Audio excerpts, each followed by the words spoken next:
It started with a scream in the middle of a quiet summer night, in a house that was supposed to be empty.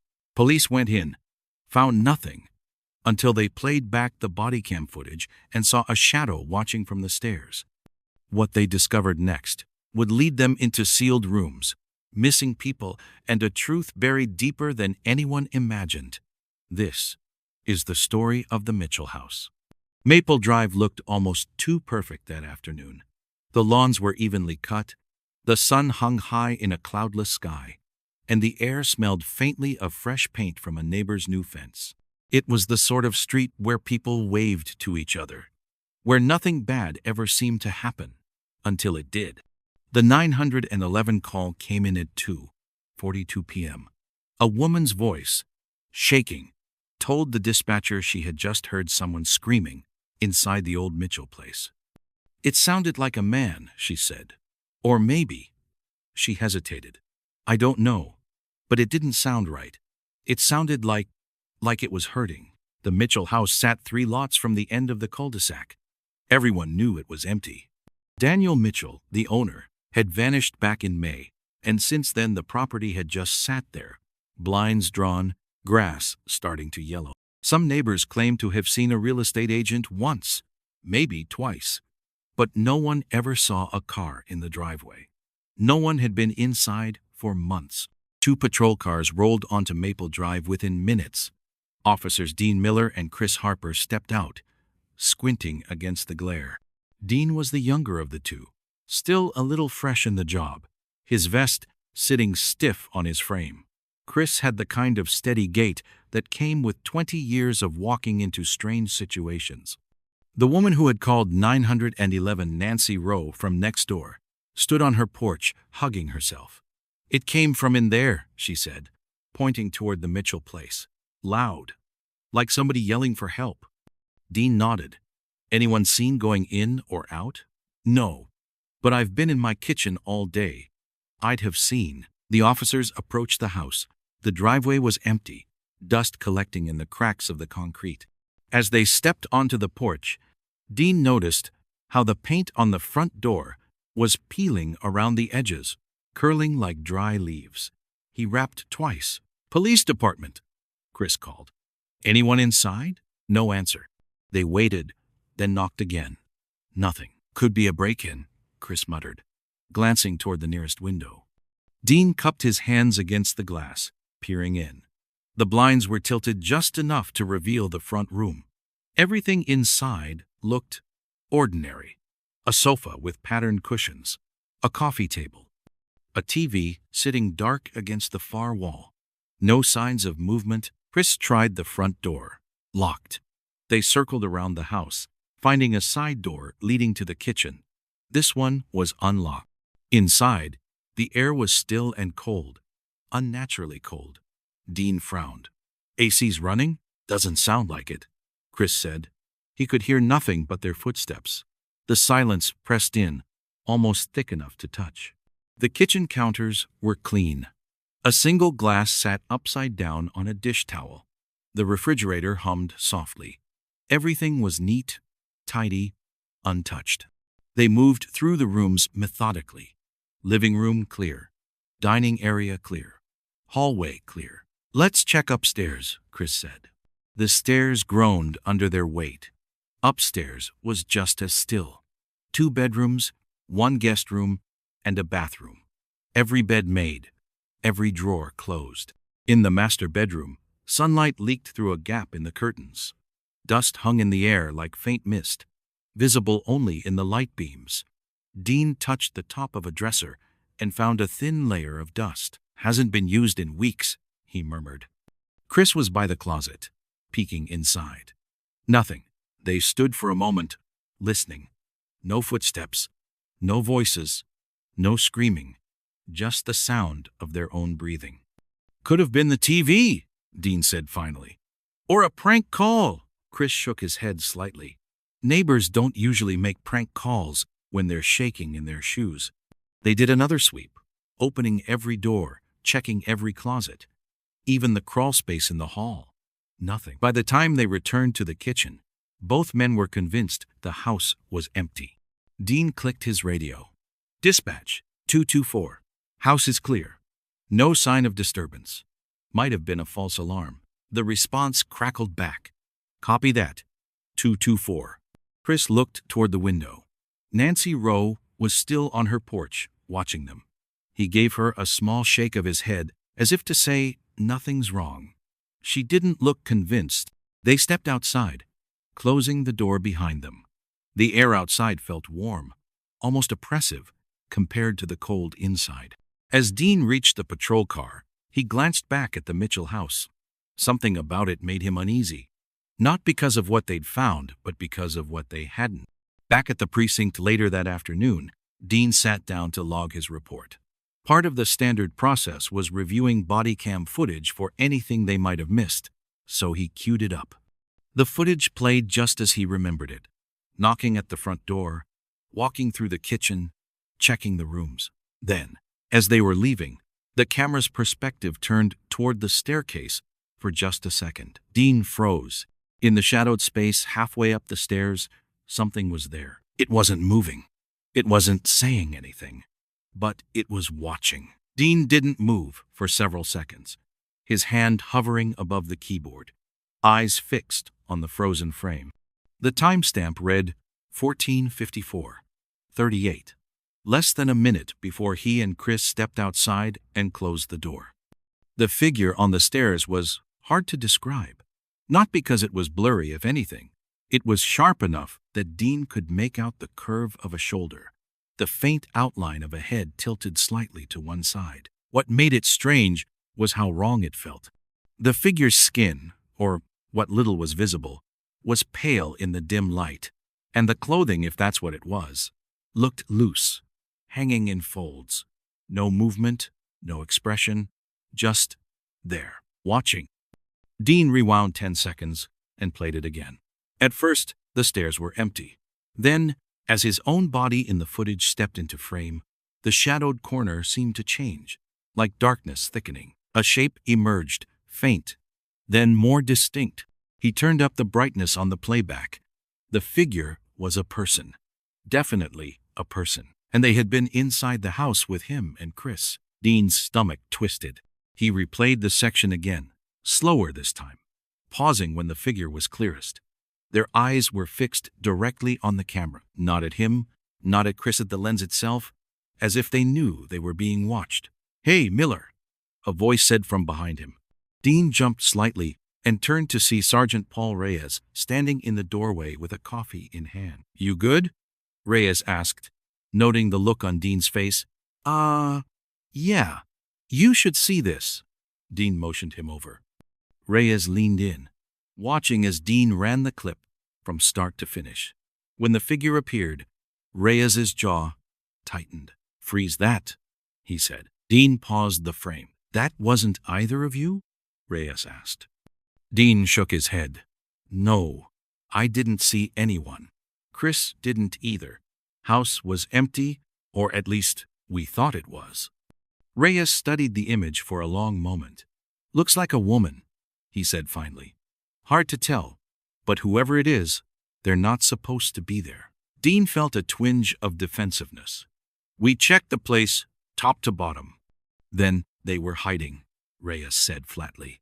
"And if they were hiding while 2 armed officers were in the house, that means they didn't want to be found.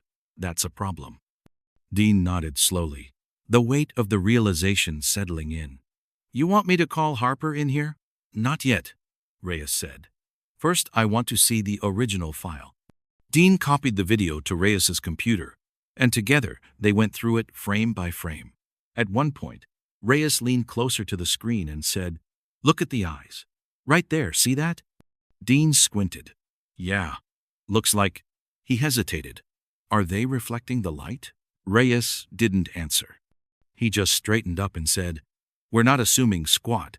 Could be a squatter. Could be someone with a mental health crisis. Or something worse. But either way, we don't leave it alone." Dean exhaled. "What's the plan?" "Second unit," Reyes said.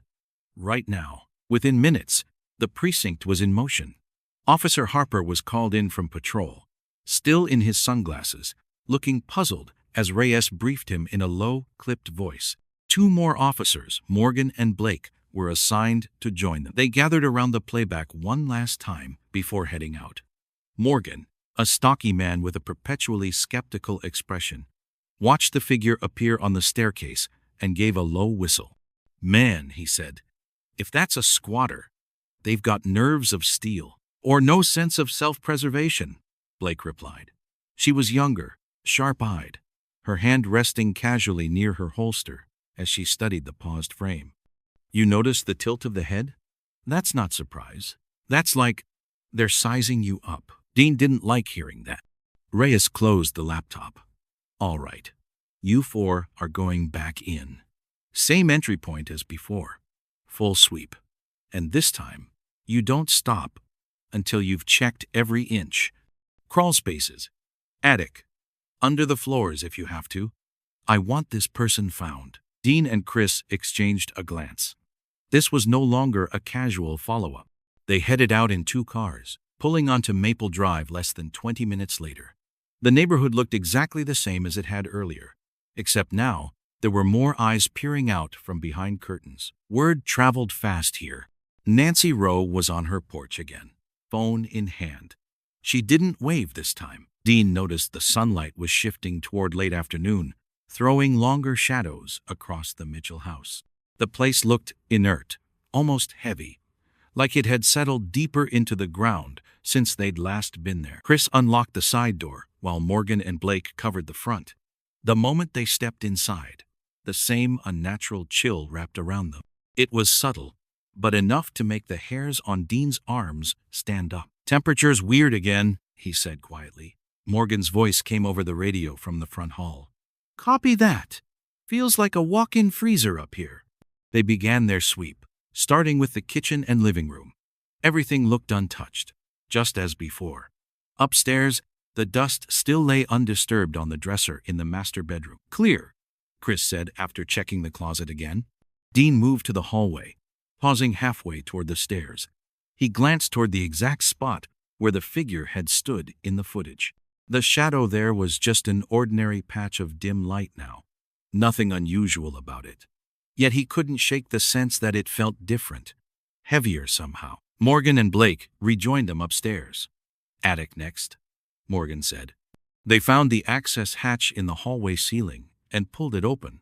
A faint smell drifted down, not rot exactly, but something stale, like air that hadn't moved in decades. Blake climbed up first, her flashlight beam cutting through the dust. "Bunch of boxes," she called down. "Old furniture parts. Nothing moving." They searched for nearly half an hour. Crawl spaces, closets, every corner that could hide a person empty. Dean checked the time. They'd been in the house longer now than during their first visit, and still there was no sign of life. Morgan's voice broke the quiet. "Basement's next." The basement door was in the kitchen, half hidden behind a freestanding shelf. Dean opened it, and the smell of damp concrete rose up. The wooden stairs creaked under their weight as they descended into the dim light. The basement was unfinished bare stone walls, a concrete floor, and a scattering of tools left on a workbench. The air was even colder down here. They split into pairs, sweeping the corners. Blake crouched to check under the stairs, while Chris tested the walls for any hidden panels. Nothing. Finally, Morgan said what they were all thinking. Maybe they're gone. Dean wasn't sure. The image from the footage still burned in his mind, those eyes locked on the camera. He didn't think someone like that just wandered off. They regrouped upstairs. Morgan keyed his radio. "Reyes, we've got nothing. House is empty." The reply came back almost immediately. "Understood. Pack it up. We'll go over the footage again and decide next steps." Dean cast one more look at the staircase before stepping outside. The sun was nearly down now, shadows stretching long across the street. He had the strange feeling that they were leaving something behind, something that wasn't done watching them. They drove off as neighbors continued to stare from their porches. Back at the precinct, Reyes was already clearing his desk for a longer review session. By the next morning, the precinct had turned the Mitchell case into something more than just a noise complaint. Reyes called in Detective Carla Hayes from the investigations unit, A woman with a reputation for seeing patterns in cases other people missed. She was sharp, blunt, and not one for small talk. Dean was in the conference room when she arrived, holding a folder stuffed with the house's public records. 3 months, she said, flipping through the file. That's how long it's been since Daniel Mitchell was last seen. May 17th. Neighbor says he mowed his lawn in the morning, brought in his mail, went inside, and then he was just gone. No family? Dean asked. Hayes shook her head. Parents passed away years ago. No siblings, no kids, no emergency contacts. Only job was some freelance accounting, work from home. Paid his bills on time, never missed. What about the house? Chris asked from across the table. Built in 2001, Hayes said. Daniel's been the only owner. No mortgage for the last 8 years, no liens, no renovations. It's as boring on paper as a house can get, except for the reports. Dean leaned forward. What reports? Hayes pulled another file from her bag. This one thicker. Calls to the police from the surrounding neighbors, mostly over the past year. Footsteps when no one's home. Lights flicking on in the middle of the night. One guy swore he heard a woman humming near his fence at 2 in the morning, but the place was dark when he looked. Anything ever found? Chris asked. Hayes' expression didn't change. Nope. Officers would check. Find the place locked up and empty. It was always brushed off as kids or imagination. But then, Daniel disappears. And now, she slid a printed still frame from Dean's body cam footage across the table. The shadowed figure on the staircase stared up at them from the grainy print. Now, it's not so easy to shrug off. Reyes stepped in then, holding a clipboard. We're going back in today. And this time, we're not just walking through. Every wall, every inch of floor, every attic panel, if there's a hole in that house, we're going to know about it. By mid-morning, the team was back on Maple Drive. This time, there were more vehicles, 2 patrol cars, an unmarked sedan for Hayes, and a white van carrying equipment from the crime scene unit. The neighbors didn't even try to hide their curiosity. Curtains twitched, and a man across the street sat on his porch with a coffee, watching openly. Nancy Rowe was in her driveway with a leash in her hand, though her dog seemed more interested in the Mitchell house than in her. Let's do this, Hayes said, as she adjusted a pair of latex gloves. Inside, the air was the same unnatural cool as before. The smell was faint but different now, something slightly metallic, almost like old coins. Dean noticed it immediately but said nothing, not wanting to start the day with the wrong move. They split into teams. Hayes and Chris started upstairs, Morgan took the kitchen and dining room, and Dean paired with Blake to search the basement. The tech team began photographing every room before anyone touched a thing. In the basement, Dean ran his hand along the stone wall. It was cold enough to make him pull back. Feels like there's no insulation at all, he said. Blake crouched near the floor. No dampness either. You'd think there'd be more wear for a 20-year-old basement. They moved slowly, checking behind the shelves and tapping the walls for hollow sounds. Nothing. Upstairs, Hayes was in the master bedroom, pulling back curtains and opening drawers. She moved with the calm precision of someone who'd done this 1,000 times. Chris was in the hallway, running his flashlight along the seams where the wall met the ceiling. You see this? Chris called. Hayes stepped out. What? Chris pointed to a faint line running vertically near the end of the hallway. It wasn't quite the same color as the rest of the wall. Could just be where the paint's settling, he said. Hayes ran her fingers over it. The line wasn't paint, it was a seam. Get Morgan up here, she said. Within minutes, Morgan and Dean were both standing in the hallway with her. Could be a closet, Morgan guessed. Could be, Hayes said.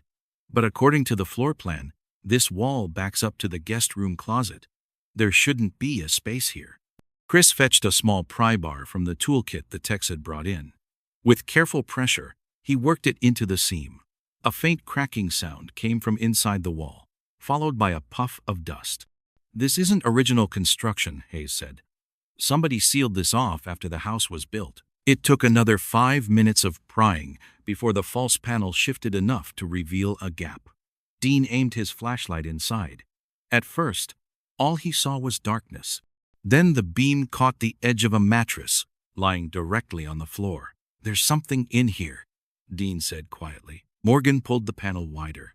The smell that came out was heavier now, a mix of stale air, dust, and something sour underneath. The space was small, just wide enough to hold the mattress, a low table, and a couple of stacked plastic crates. A blanket lay rumpled at the foot of the mattress, and a pile of empty water bottles sat near the wall. Dean crouched and picked up a scrap of paper from the floor. It was a torn page from a spiral notebook, the writing cramped and uneven. Only a few words were clear. "It watches when I sleep." Hayes took the paper from him, reading it twice, before slipping it into an evidence bag. "This wasn't here before," Dean said. "I was in this hallway the first day. There was no opening." "Maybe it was closed then," Hayes said. Morgan shook his head. "You'd still see the seam. Whoever opened this, they did it recently." Hayes stood in the doorway of the hidden room, scanning every inch. "Whoever's been here didn't want to be found, and they've been here long enough to make this space livable. Question is, where are they now?" No one answered.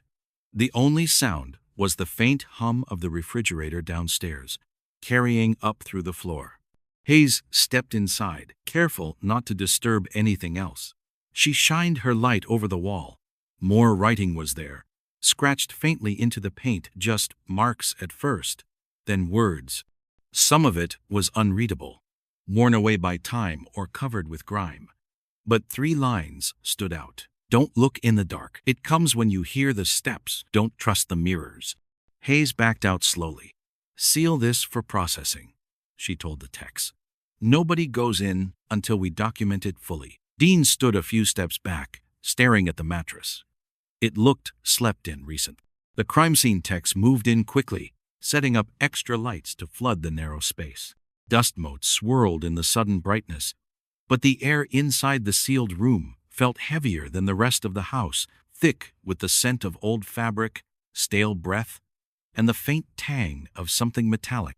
Dean crouched just inside the opening. Now that he could see clearly, the mattress looked even more worn than he'd first thought. The fabric was frayed at the corners, the center darkened with a sweat stain shaped almost like a human outline. Beside it, a thin blanket lay in a heap, its edges curled and stiff. Morgan stepped in behind him, holding an evidence bag. "We've got food wrappers," he said, lifting a crumpled fast food bag from between the mattress and the wall. "Burger joint. Local. These aren't more than a couple weeks old." Hayes joined them, carefully scanning the space. She pointed to the low table against the far wall, a makeshift nightstand made from a milk crate flipped upside down. On it sat a stack of torn notebook pages, each one filled with cramped, uneven handwriting. She picked up the top page, using a gloved hand. The ink had smudged in places, as if written in a rush or under poor light. "This matches the sample from Daniel's desk," she said. "Same loops in the E, same slant in the taint." Dean's eyes fell on the page she was holding. A single sentence stood out in the middle of the text, written darker than the rest. "It watches when I sleep." Blake's voice came from the doorway. "You think this is him talking about the figure in the footage?" Hayes didn't answer right away. "Maybe. Or maybe something else entirely." She slid the paper into an evidence bag. "Bag the rest of these. We'll need to go through every word." The more they searched, the more signs they found that someone had been living here not long ago. An empty gallon water jug tucked under the table, a pair of socks wadded up in the corner. Even a cracked mirror propped against the wall, its surface so smudged it barely reflected anything. Dean found himself glancing at the mirror more than once.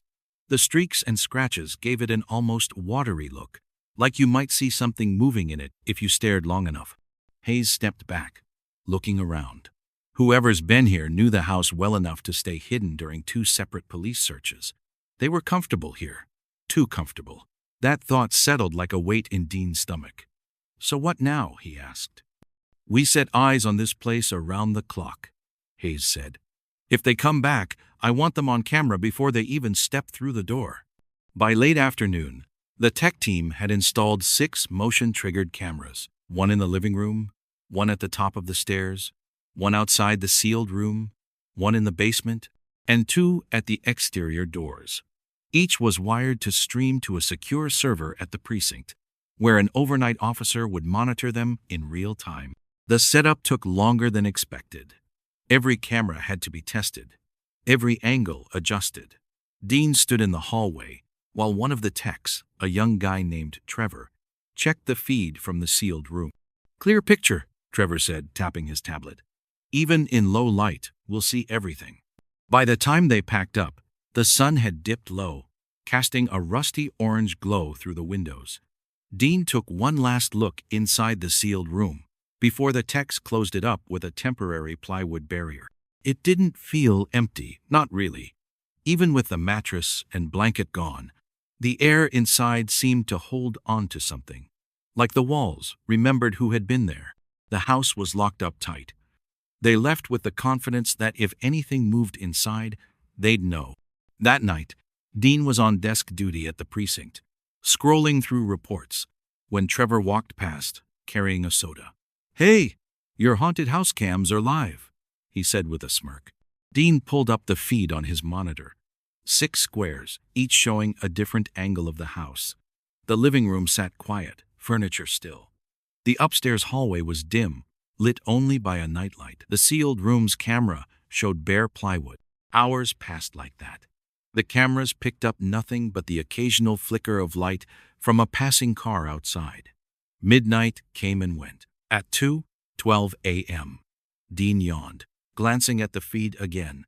Everything was the same. At 2:13, all 6 feeds went black. Not static, not glitches, just off. Dean sat up straighter. "Trevor!" he called. The tech hustled over, frowning at the monitor. "What the hell?" He tapped at the keyboard, checking the connections. "It's not the network. Every camera just shut down at the same time." "How?" Dean asked. Trevor shook his head. "They're not wireless. Somebody would have to kill the power at each one, or pull the breaker for the whole system, but that breaker's in a locked box in the basement, and I checked it before I left. Still had the seal." Dean stared at the black screens. "How long before they come back on?" Trevor tried a manual reboot. "Nothing. They're offline," he said finally. "All of them." Dean checked the time. 2:14 a.m. The house wasn't connected to the precinct alarm system. It hadn't seemed necessary. But now the idea of it sitting there, dark and unwatched, felt wrong. Trevor started pulling up diagnostic logs, his expression tightening. "This doesn't make sense. You'd have to know the system to shut it down this clean, and even then, it should try to reconnect automatically." Dean glanced toward the wall clock. The second hand ticked on, steady and slow. They kept trying for another 10 minutes, but the screens stayed black. At 9:13 a.m., exactly 7 hours later, every feed came back on at once. The house looked exactly as they had left it. When the feeds blinked back to life that morning, the tech unit expected static or maybe garbled clips from the blackout period. Instead, each camera showed the same thing. The room sitting exactly as they had been left. No overturned furniture, no open doors, no sign of anyone moving inside. "Almost like nothing happened," Trevor muttered as he scrolled through the recovered files. But his brow furrowed. "Thing is, there is some footage. Just a few fragments, but it's there." Dean leaned in. "From when the cameras were out?" Trevor nodded slowly. "Not all of it, just snippets. Like pieces of a film reel somebody cut up and taped back together in random order. They started with the upstairs hallway camera. Most of the feed was just darkness, the nightlight barely cutting through the gloom. Then, at an odd timestamp 3:46 a.m., though Trevor warned the clock might have been scrambled during the outage, a figure entered the frame from the far end of the hall. It was a woman. She was barefoot, wearing a thin, faded hospital gown that hung loosely from her shoulders. Her hair, long and dark, obscured most of her face. She walked with a slow, almost dragging step, the soles of her feet pale against the hardwood. Dean's first thought was that she didn't seem to see the camera. She didn't glance toward it, didn't react. She just moved steadily forward until she reached the patch of shadow halfway down the hall. Then she was gone. Not out of frame, gone. 1 second, she was there. The next, nothing. No sign of her passing into another room. No shift in the lighting, just absence. Trevor rewound, replayed, zoomed. It's not a cut. She doesn't step sideways or duck down. She's just gone. Dean's skin prickled.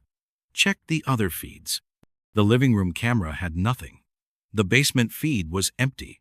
But when Trevor pulled up the sealed room camera, they saw her again, this time standing in front of the plywood barrier. She wasn't moving, not even breathing visibly. The hem of her gown brushed the floor.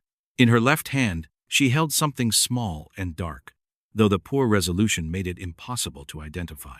She stood like that for 6 seconds, facing the barrier as if she could see straight through it. Then the feed went black again. By the time the review was over, the room felt smaller. Even Trevor, who prided himself on not rattling easily, had gone quiet. Facial recognition was the next step. Dean sent still frames from the hallway and sealed room clips to the lab, tagging them as high priority. The reply came back the same day. No match found. The woman's face, when partially visible, didn't trigger any hits in the state or federal databases. Could be she never had an ID photo, Chris said when they gathered in the conference room later. No license, no passport. Maybe she's homeless, off the grid. Maybe, Hayes said, though her tone suggested she wasn't convinced. But that doesn't explain how she vanished on camera. The footage was disturbing enough that the department's PR team decided to release a short, edited segment to the local news, hoping someone might recognize her. The clip was cropped to show her walking down the hallway, none of the vanishing, none of the sealed room shot. They didn't want to ignite a ghost story frenzy before exhausting every rational lead. The segment aired on the 6 p.m. news 2 days later.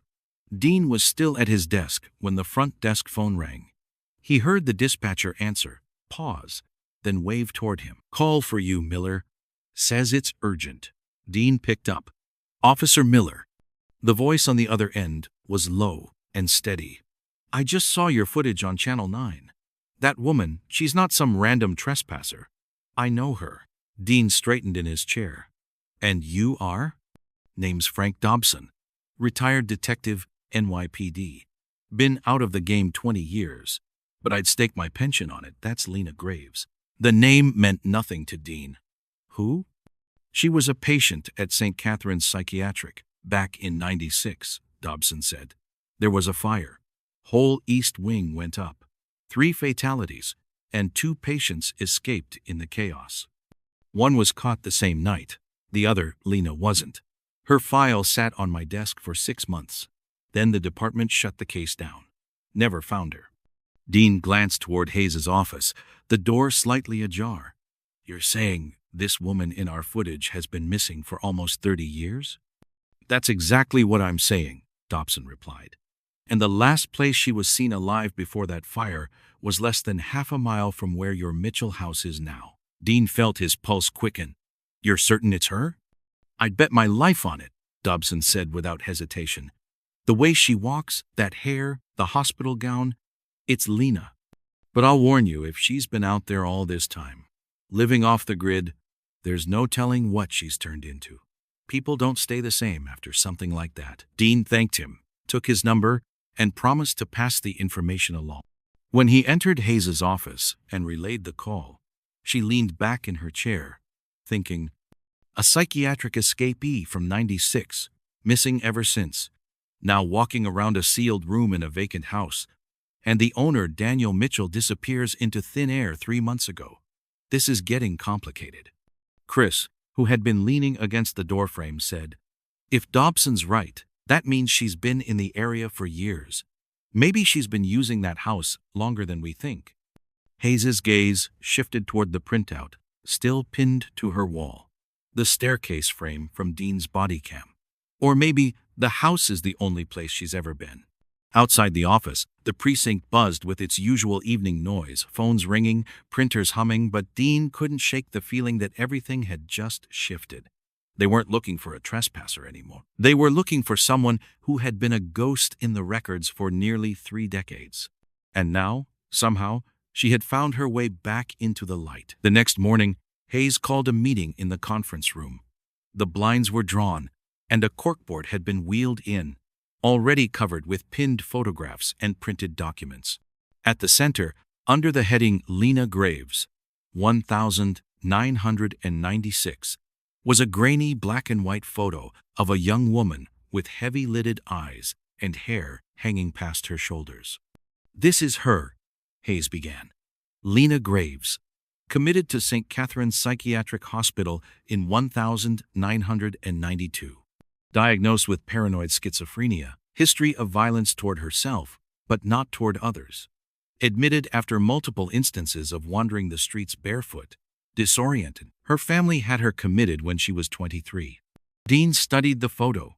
Even in the low resolution, the eyes stood out, wide-set, unblinking, like she was looking straight through the camera. In August of '96, Hayes continued, a fire broke out in the east wing of the hospital. Investigators concluded it was likely caused by faulty wiring in the laundry room. The fire spread quickly, 3 fatalities, 2 patients unaccounted for during the initial head count. She pointed to a smaller photo of a man. One was captured the same night, the other Lena vanished. She was last seen running into the woods behind the hospital. Chris spoke up from the end of the table. And that's where things get weird. Hayes nodded. The hospital closed permanently in '98.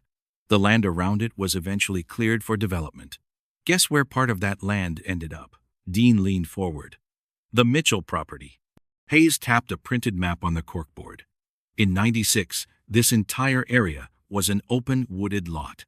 No houses, no roads, nothing but trees, and the remains of an old logging trail. Mitchell's house sits less than a quarter mile from the site of the hospital's rear entrance. If Lena kept running that night, she would have passed right through where his house now stands. Morgan, flipping through the files, said, "Could just be coincidence." "Maybe," Hayes said.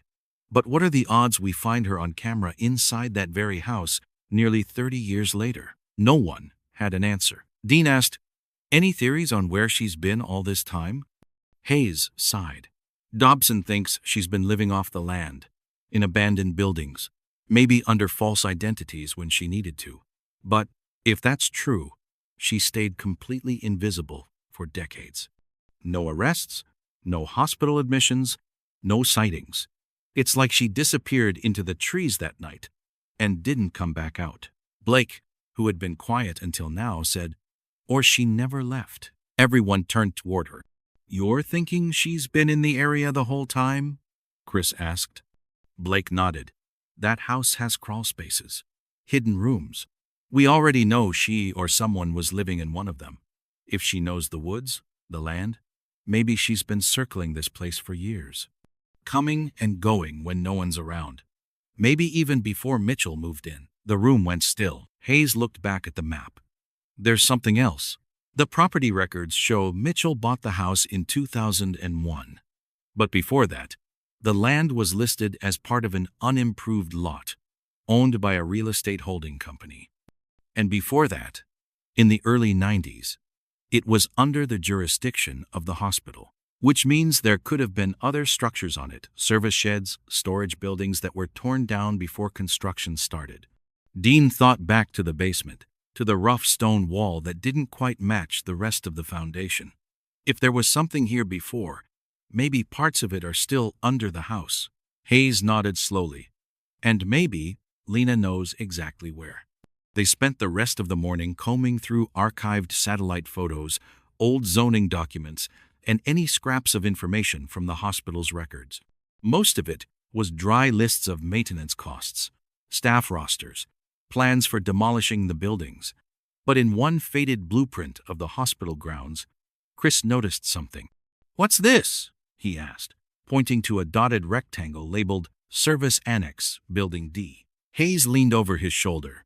That would have been a storage and maintenance building. According to this map, it sat right where the Mitchell house's backyard is now. Morgan frowned. "So if Lena ran from the east wing into the woods, She could have ended up at that annex. Dean added, and if she stayed there, even after the hospital shut down, she might have been here when the house was built. Which could explain the hidden spaces, Hayes said. If she didn't want to leave, maybe she found ways to adapt as the building went up around her. The theory sounded far-fetched, but so did everything else about the case. By mid-afternoon, Hayes had ordered a ground-penetrating radar team to scan the Mitchell property. If there's anything under that house, old foundations, tunnels, whatever, we're going to find it, she said. Dean and Chris were assigned to re-interview the neighbors, focusing on any strange occurrences going back to when Mitchell first moved in. Most of the responses were vague, unexplained noises, lights at odd hours, a few missing pets. But one older man, Earl from 3 houses down, said something that stuck with Dean. "Don't know about your Lena lady," Earl said, leaning on his porch rail, "but I've been telling folks for years there's something wrong with that lot. Even before Mitchell bought it, we'd hear things from that direction. Low voices, like someone talking to themselves. Sometimes in the winter, you'd see smoke out there, like from a campfire, but you'd walk over, and there'd be nothing." Dean asked, "Ever see anyone?" "Once," Earl said after a pause. "Late summer, maybe 2000. Saw a woman in a long white dress walking at the tree line. Thought she was a neighbor's guest until she turned and walked straight into the woods. Didn't even look back." Dean exchanged a glance with Chris. Back at the precinct, Hayes was poring over the hospital fire report. According to this, the fire was intense enough to collapse part of the east wing roof. They evacuated patients into the north and west yards, but a handful slipped into the surrounding woods during the confusion. Most were found within the hour. Lena wasn't. Blake, sitting across from her, said, "Maybe she didn't want to be found. Maybe she thought she'd be sent back inside. Or maybe," Hayes said, "she was running towards something instead of away." The words hung in the air. The structural inspection started quietly enough.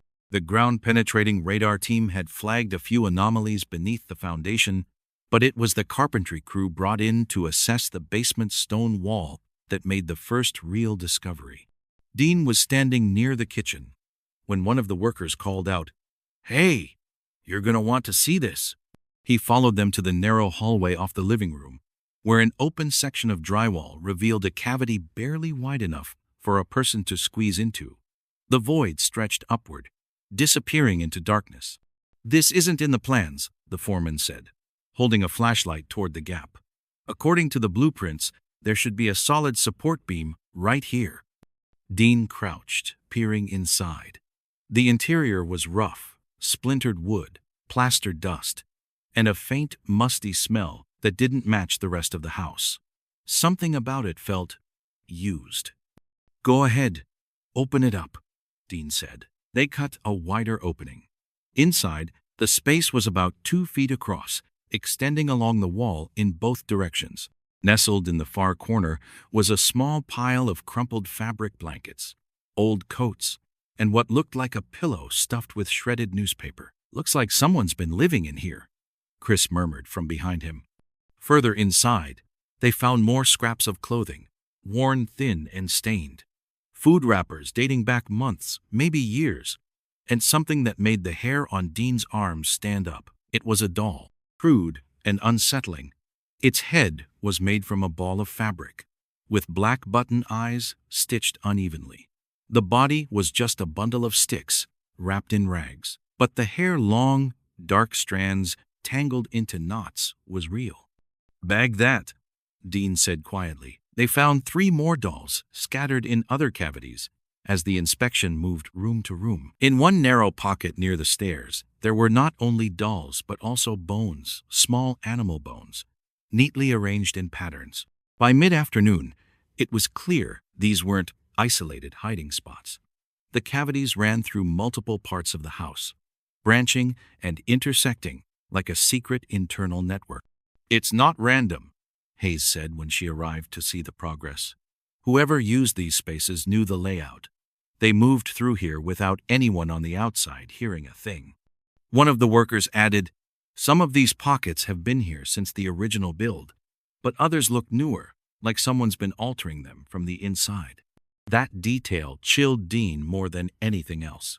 Whoever had been inside these walls hadn't just been using them, they'd been reshaping them. Evidence techs moved in, carefully collecting every scrap. Back at the lab, the first results came in within hours. The hair from the dolls was human, some of it coarse and light brown, some fine and jet black. DNA analysis confirmed what no one wanted to hear.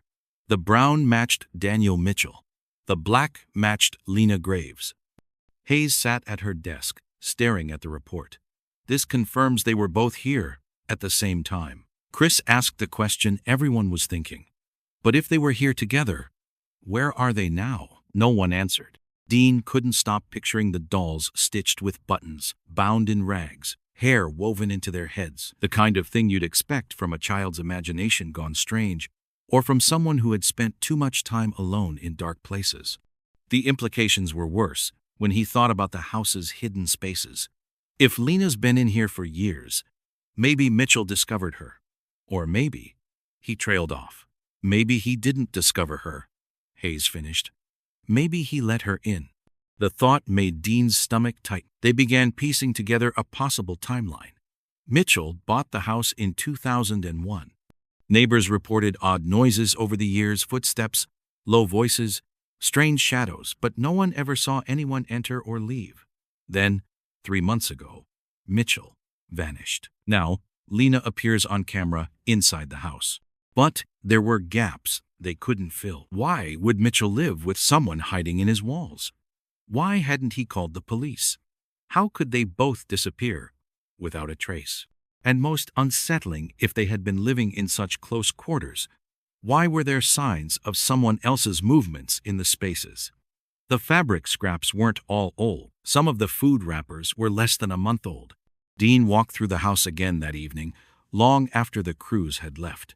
The air was thick with dust and the faint scent of wood shavings from the cut openings. In the fading light, the exposed wall cavities looked like open mouths.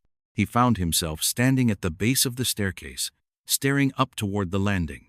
This was where the body cam had caught the shadow weeks ago. What if it wasn't Mitchell? What if it wasn't even Lena? The house creaked somewhere above him. Dean froze, listening. It could have been settling wood, or a raccoon in the attic. But in this house, nothing sounded innocent. When he stepped outside, Hayes was on the porch, talking with one of the forensics leads. "They're running touch DNA tests on the wall interiors," she said when Dean joined them. "If anyone else has been in there, we'll know." Dean nodded but kept his eyes on the darkened windows above. For a moment, he thought he saw movement behind one of them, a brief flicker, like someone shifting in the shadows. When he blinked, it was gone. It was Morgan who found it. They'd been searching the locked room again, combing over every inch in case something had been missed. The floorboards were uneven in one corner, the wood slightly warped, as if it had been lifted and replaced at some point. Morgan knelt, wedging her fingers into the seam, and pried it up. Beneath, wrapped in a strip of faded flannel, was a black leather journal. The leather was cracked, its edges curling from age and use. The clasp was broken, the pages swollen slightly from moisture. Morgan handed it to Dean, who opened it carefully. The handwriting was neat at first, deliberate. The first entries were mundane lists of repairs around the house, notes about work, reminders to pay bills. But as the weeks went on, the tone shifted. February 3rd. Heard something in the vents again last night. Like whispering. Checked the ducts this morning, empty. Maybe I'm hearing the wind. February 17th. Saw a seam in the wall behind the coat rack. Pulled it forward to look, but it was gone.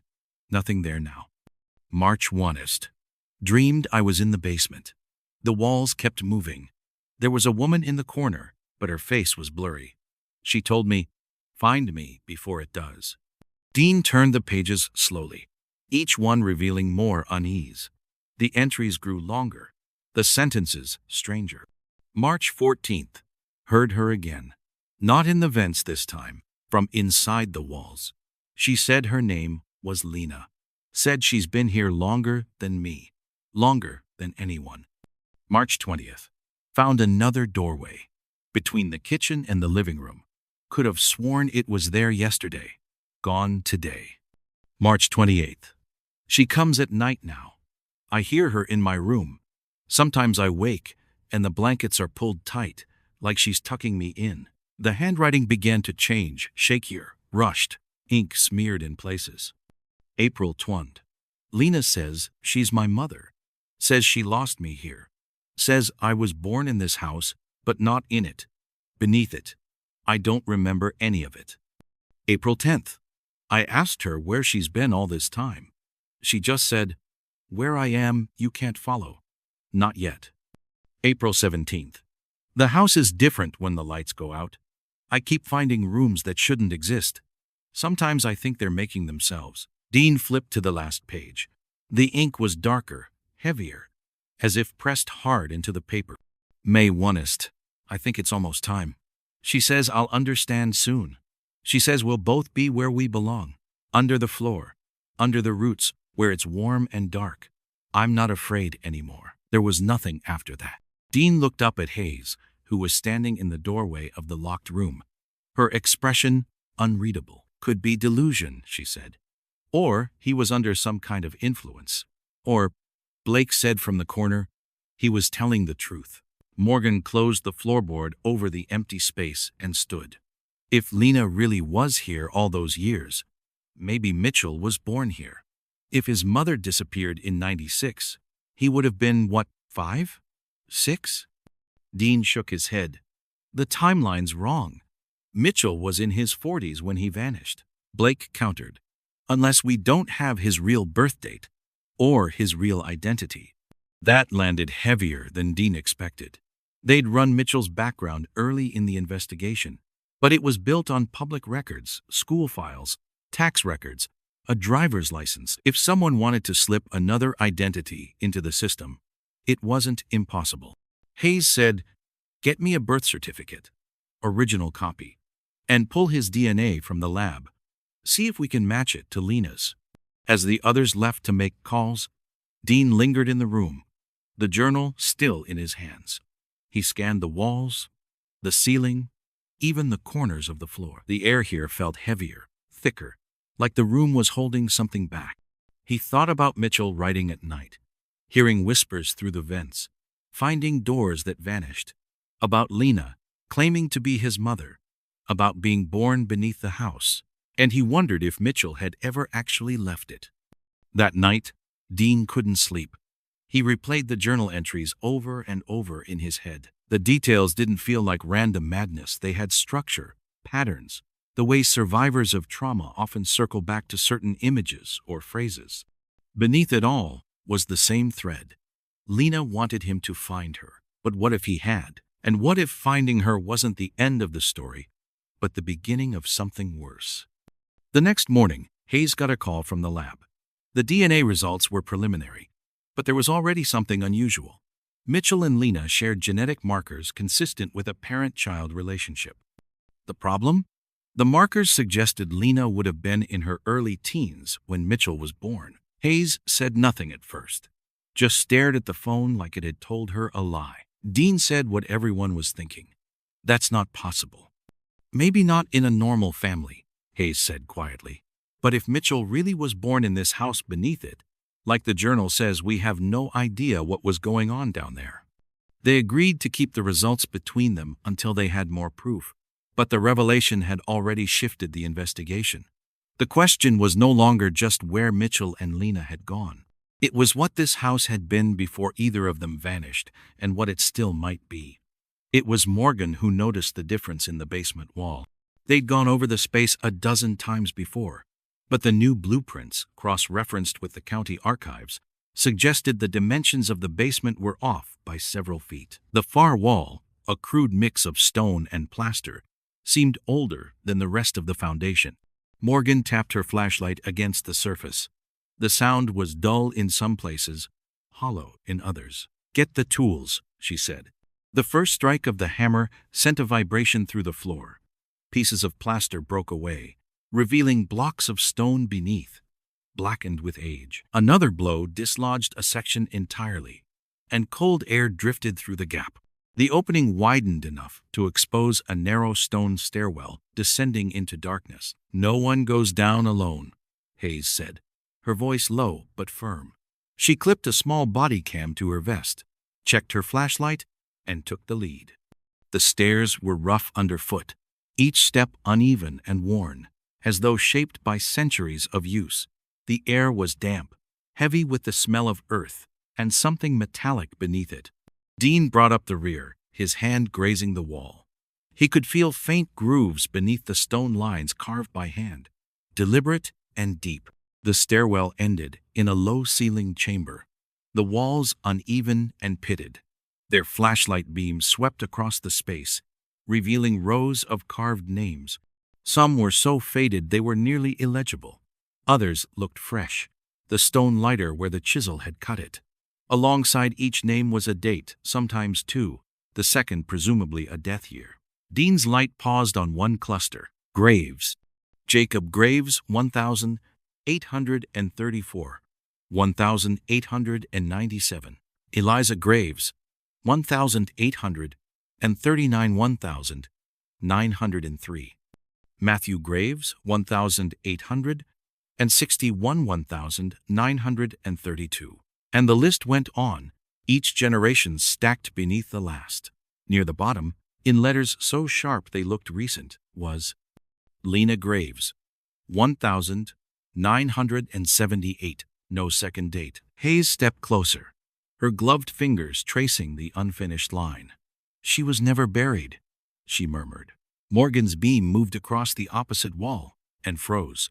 In the center of the chamber, a wide, dark stain spread across the stone floor. The edges were dry and cracked, but the center was still almost black. The smell of iron was faint, but unmistakable. Blood. They circled the pool slowly, careful not to step in it. "No sign of a body," Dean said, though his voice lacked conviction.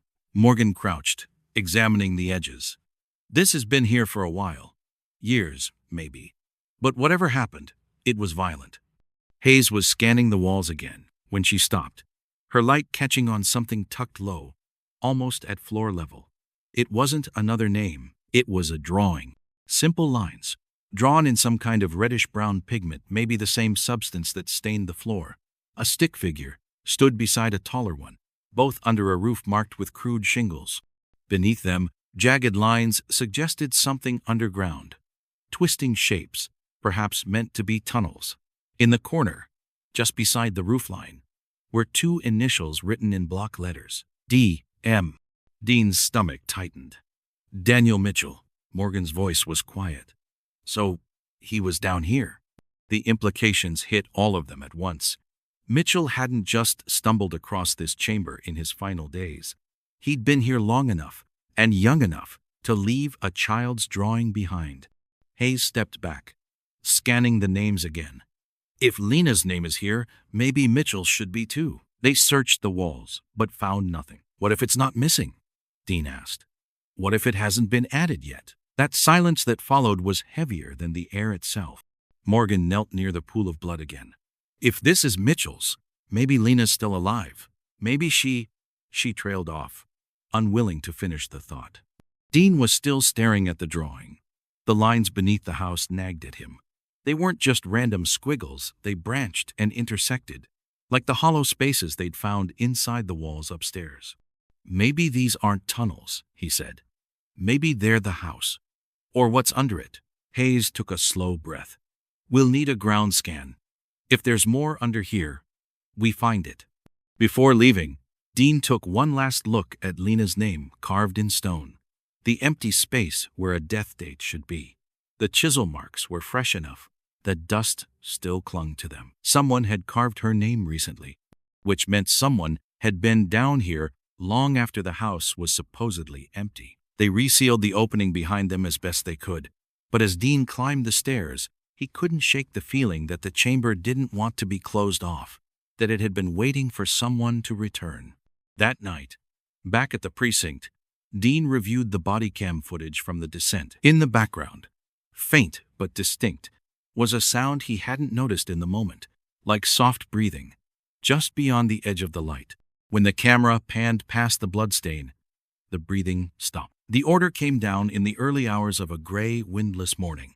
The Mitchell house was to be sealed and condemned. After the discovery of the hidden chamber, no one wanted to risk another search without full archaeological and forensic teams, but the budget wouldn't allow it, and the department had already spent more time on this case than anyone was willing to admit. The official stance was simple: shut it up, keep people out, and forget it. Dean didn't like it. The house sat on the corner of Rosewood and Pine, quiet as ever, but it had the wrong kind of stillness, the kind that felt deliberate, the kind that waited. A small team was dispatched to board the place up. Hayes stayed outside with Morgan, cataloging what was being removed from the property. Inside, Officer Caleb Rowe, a younger patrolman, eager but green, took the job of checking the basement one last time to make sure no one had slipped inside overnight. It should have been routine. 15 minutes later, Rowe didn't answer his radio. At first, they thought he might just be out of range, or that the signal was being blocked by the thick stone walls. Then Hayes called in again, sharper this time. Still nothing. Morgan was halfway to the front door when Dean stepped out of the shadows of the porch. "He's not answering," she said. "I know," Dean replied, "and he hasn't come back up." They found the body cam before they found anything else. It was sitting at the top of the basement stairs, the strap neatly coiled beside it, as though it had been placed there, not dropped. The red recording light still blinked. Dean picked it up carefully, as if the small black device could burn him. They didn't watch it there in the dark. They waited until they were back in the squad car, doors locked, the faint smell of dust and rot still clinging to their clothes. The footage started normal enough. Rowe walking through the empty kitchen, flashlight beam bobbing ahead of him. His footsteps echoed in the hollow rooms. He whistled once under his breath, a short, nervous note. Down in the basement, the light swept across the concrete floor, then to the wall where the concealed stairwell had been resealed. The boards were intact, no sign of tampering. Rowe moved closer, muttering to himself about just one more look. He knelt, running his fingers along the seams in the wood. The camera caught the sound first faint, like breathing through cloth. It was slow, steady, and far too close. Rowe froze, his head tilted slightly, as though trying to place the direction of the sound. Then the breathing stopped. The next moment came without warning. Rowe turned sharply, pointing the light upward toward the top of the basement stairs. The same stairs the camera would later be found at the top of. Something was standing there. Not a person, not exactly. It was tall, its shoulders brushing the frame, the shape wrong in subtle ways, too long in the arms, too narrow in the waist. Its head tilted slowly, the movement jerky, as if every bone inside cracked in protest. The light caught no face, just darkness where features should have been. Rowe's breath hitched. He didn't run. He didn't speak. He just stared. Then the thing moved. It stepped forward, the shadow stretching impossibly far across the floor. And as it did, the camera caught the barest hint of something else, another figure, smaller, just behind it. The size of a child, maybe, but bent wrong. Its limbs curled inward like a spider folding into itself. Rowe stumbled backward, the image blurred, shaking as his hands trembled. Then the screen went white, with static. Through it, faint but distinct, came the breathing again. Slow, steady, and under it, so faint you could almost convince yourself you imagined it. A whisper. Under the roots. The clip ended there. The search for Rowe lasted 2 days. No footprints in the yard. No forced entry. No sign he'd left the house. By the third morning, the search was called off. The boards went up that afternoon. City workers nailed them across every window and door, sealing the Mitchell house from the world. A chain-link fence followed, topped with a bright yellow sign. Condemned, no entry. Hayes filed the case under unresolved. Morgan requested a transfer. Dean stopped driving down Rosewood entirely. The neighborhood adjusted in its way. Kids told each other dares about spending a night in the house. No one ever did. And yet, sometimes on the stillest nights, residents on Pine Street swore they heard something. Not the creak of settling wood, Not the sigh of wind against old siding, but voices, muffled, frantic, like someone calling from far away. Sometimes a single scream, cut off as quickly as it began. Sometimes a low, rhythmic thump, as though fists were pounding from deep inside the walls. When the sound came, dogs would whine and scratch at their doors. Lights would flick on in second-story windows. The older neighbors, the ones who'd been here when the lot was still wild woods, shut their curtains and turned up the television until the noise faded. They said you could ignore it if you tried hard enough. But if you listened, really listened, you'd hear something beneath the screams. Breathing, slow, steady, waiting. They say the city will tear the Mitchell house down someday. But the neighbors don't believe it. Because the thing in the walls, it doesn't want out. It wants you to come in. If stories like this keep you looking over your shoulder, you're going to want to stick around. Hit that subscribe button, give this video a like, and turn on notifications, because the next one might be even closer to home than you think.